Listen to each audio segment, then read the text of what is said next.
Hello friend, welcome in this class इंसानियत प्रोबायोलॉजी। जैसा कि आपको पता है कि हमने आपके लिए टारगेट गेट 2023 को शुरू किया है।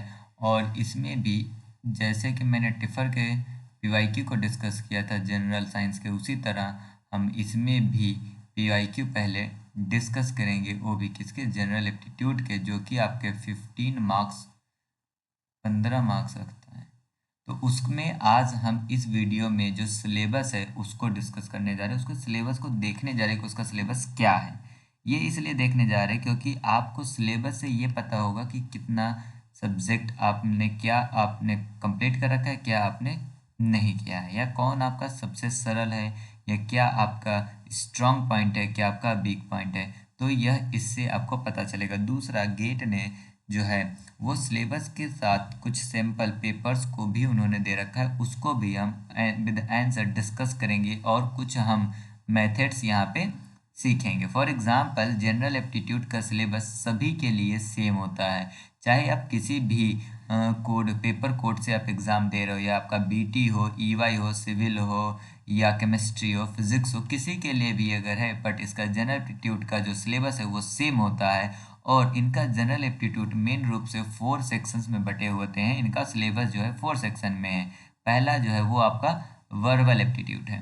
वर्बल एप्टीट्यूड में आपकी बेसिक इंग्लिश पूछी जाती है। देखिए, हमेशा आप ध्यान देंगे, आपका एक क्वेश्चन इंग्लिश से पूछा ही जाएगा, जिसमें tense, article, adjective, preposition, conjunction या एग्रीमेंट, या कोई भी जो हमारा पार्ट ऑफ स्पीच है उसमें से पूछा जाता है, या कोई भी जो आपका आइडम्स है, फ्रेजेस है, वर्ड्स है, रीडिंग एंड कॉम्प्रिहेंशन से रिलेटेड, नेरेटिव सीक्वेंसिंग से रिलेटेड क्वेश्चन पूछे जाते हैं। तो ये आपका वर्बल एप्टीट्यूड में। दूसरा आपका क्वांटिटेटिव एप्टीट्यूड है। क्वांटिटेटिव एप्टीट्यूड में जो है आपका डाटा इंटरप्रिटेशन से रिलेटेड क्वेश्चन होता है। जैसे जो है ग्राफ होता है, bar graph, pi graph and कोई अदर ग्राफ, जो कि हम स्टैट्स में स्टडी करते हैं। अगर आपको ग्राफ के बारे में जानना है तो आप टिफर के क्वेश्चंस को भी देख सकते हैं, क्योंकि वहाँ पे भी हमेशा से ग्राफ जो है आया ही करता है। तो मैंने उसमें बहुत सारे क्वेश्चंस डिस्कस करे हैं। दूसरा आपका टू और थ्री डायमेंशनल प्लॉट हो गया, मैप हो गया, लेवल्स हो गया, न्यूमेरिकल कंप्यूटेशन या एस्टिमेशन हो गया।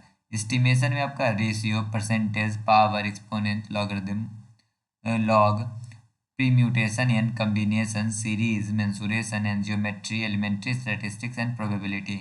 ये क्वेश्चन होता है, और ये आपका दूसरी यूनिट होती है जिसको हम बोलते हैं क्वांटिटेटिव एप्टीट्यूड। आपका जो तीसरा क्वेश्चन होता है वो होता है आपका एनालिटिकल। यहाँ पे क्या होता है, एनालिटिकल क्वेश्चन पूछा जाता है। और एनालिटिकल क्वेश्चन में आपका जो क्वेश्चन है, वो जो ये आपका सिलेबस है वो क्या है आपका, लॉजिक बेस। लॉजिक, डिडक्शन तथा इंडक्शन, दो तरह की लॉजिक होती है, उससे related analogy and numerical relation and reasoning, इसके क्वेश्चन होते हैं। और लास्ट जो यूनिट है, फोर्थ यूनिट, उसके अंदर जो फोर्थ यूनिट है उसमें आपसे क्वेश्चन पूछा जाता है स्पेशल एप्टीट्यूड का। तो स्पेशल एप्टीट्यूड जो है transformation of shape, translation, rotation, slicing, scaling, mirroring, assembling, grouping, paper folding, cutting, pattern, 2 और 3 डायमेंशन में पूछा जाता है। अगर आप ध्यान से देखेंगे तो आप अगर इसको ध्यान से देखते हैं तो आपका एप्टीट्यूड जो है, जो गेट आपका पूछता है, वो टोटल 4 तरीके से पूछता है। 4 तरह से वो आपका एप्टीट्यूड चेक करता है। यह देखिए, आपका एप्टीट्यूड क्यों पूछा जाता है, इस पे एक बहुत बड़ा क्वेश्चन है। एप्टीट्यूड हर एग्ज़ाम में पूछा जाता है, चाहे वो नेट हो, गेट हो, या कहीं भी आप पेपर देने जाते हो। जब आप इंटरव्यू देते हो उस समय भी एप्टीट्यूड से रिलेटेड क्वेश्चन पूछे जाते हैं। तो आप यहाँ पे ध्यान से समझिए, आपका कोई भी एप्टीट्यूड जो है ये 4 सेक्शन के अंदर ही आता है। एक में आप वर्बल स्टडी करते हैं, दूसरा में आप क्वांटिटेटिव स्टडी करते हैं। क्वांटिटेटिव का स्टडी का मतलब है मैथमेटिकल या नंबर्स के साथ आप खेलते हैं। और तीसरा जो होता है एनालिटिकल होता है, एनालिटिकल में आप एनालिसिस करते हैं। और चौथा आपका स्पेशियल होता है, इसमें आप कन्वर्जन करते हैं, या ये कह सकते हैं इस क्वेश्चन में आप, इस एप्टीट्यूड वाले में आप कोई भी डायग्राम आपको दिया होता है उससे आप रोटेशन, इस तरह की कुछ चीज़ें करते हैं। यहाँ पे आज का जो क्वेश्चन है, आज का जो सिंपल क्वेश्चन है वो मैं लाया हूँ वर्बल एप्टीट्यूड से।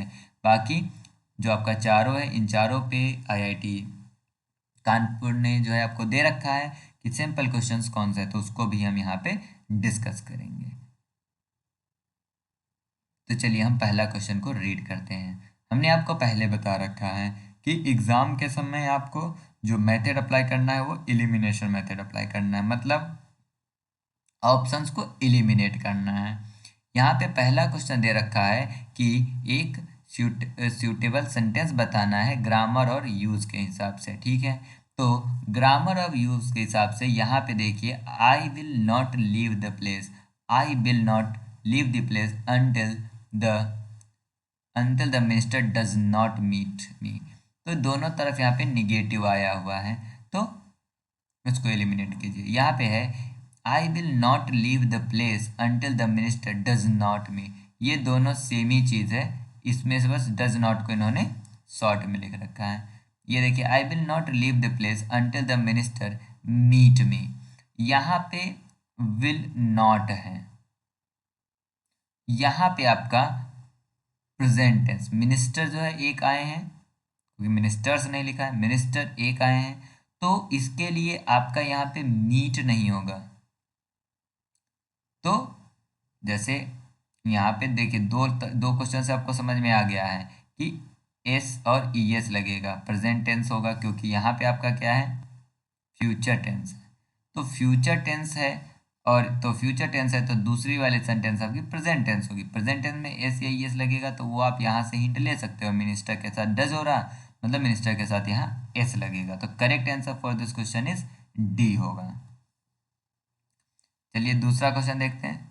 दूसरा क्वेश्चन दे रहा कि Indian currency shows note so the denomination indicated it at least 17 languages if this is not an indication of nation's diversity and nothing else।